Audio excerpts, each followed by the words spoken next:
He had just placed the final bid that ultimately won the contents of a storage container that he thought would become the dream of a lifetime. When he uncovered what is really inside this container, he was left shaken to the core. He just didn't know what to think. But how could this have happened? Lafayette resident Sean Pullen decided to put everything on the line when he left his job to open a thrift store. He was just getting comfortable with bidding on storage containers that were on auction, but he never expected to find something so chilling inside. He had come across some strange items so far, but he'd been wholly unprepared for anything like this. With big dreams of finding a classic car or a priceless artifact, Sean stood outside the container with about 15 to 20 other people eager to catch a glimpse of what was inside. So far he had been lucky, managing to sell the contents he won in his shop, S&J Variety Store, for just a little over what he had paid for the entire lot. Half the fun was never knowing what was inside these storage containers, but that was the danger, too.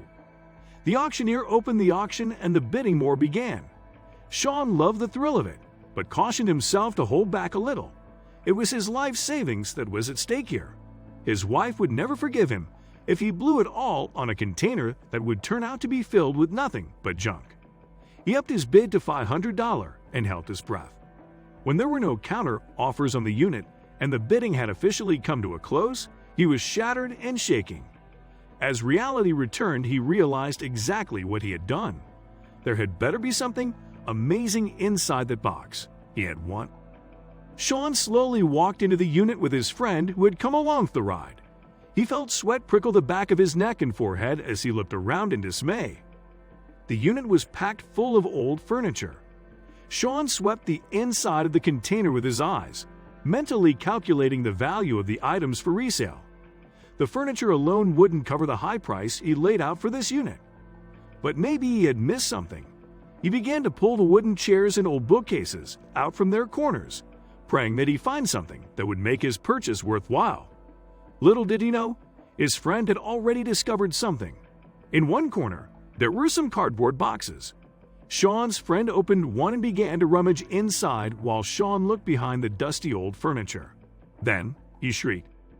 Sean turned around, alarmed. His friend, without saying a word, pointed to the wooden box on the floor. Sean, with his thoughts racing, gathered that he had obviously recoiled from what he'd seen inside. Sean's eyes flew to his friend's hand, where he saw that he was grasping the unmistakable blue and white of an American flag. Sean's friend, by now, had recovered slightly to explain what he had seen. "Man, there's a body in this box," he stammered, with a face as white as a sheet.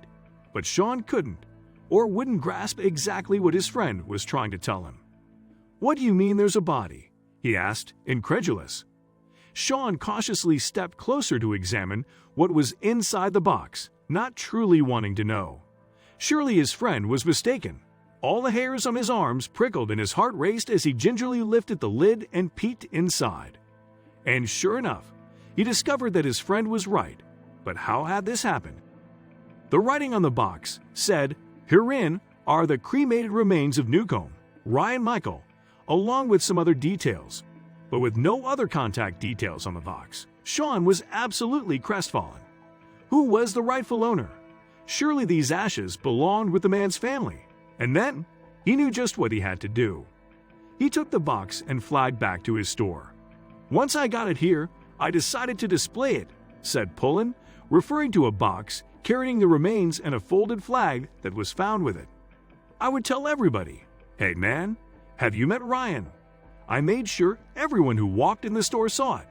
Hopefully, someone could shed some light on how the man's ashes had ended up in a forgotten storage container." The box and flag were kept on display in Sean's store for 3 months before some customers stepped in to help with a great idea. They suggested that they try to locate the funeral home from where it came from in Metairie, Louisiana, to hopefully find the soldier's family. With that decision, they hoped they could solve the mystery. With a little digging and a lot of luck, they managed to find out that Ryan Newcomb had served in the Navy as a nuclear engineer, but had been honorably discharged shortly afterward. He had been 42 years old. Unknown to all, however, Ryan did not come home when he had passed and, instead, was kept in a random storage unit in Tennessee. Chris Newcomb, a resident of Longmont, Colorado, said that the funeral home got in touch with him to let him know that somebody had found his brother Ryan's ashes. Chris reportedly thought all along that they had been with Ryan's widow, who also thought that they were with them. When they found out where he really was, they were all surprised. "Thank goodness a man like Sean found these," Chris Newcomb told news reporters. "It just helps to reassure you that there are good people out in the world," he added, choking back tears. Chris and Paul were very close growing up, and knowing his brother had been missing and made the past year extra painful for the family. "During an incident, he suffered an injury," said Chris. "My brother was a one-of-a-kind person, that's for sure." Sean said that finding the family was the least he could do to make sure that the Navy vet reaches his loved ones.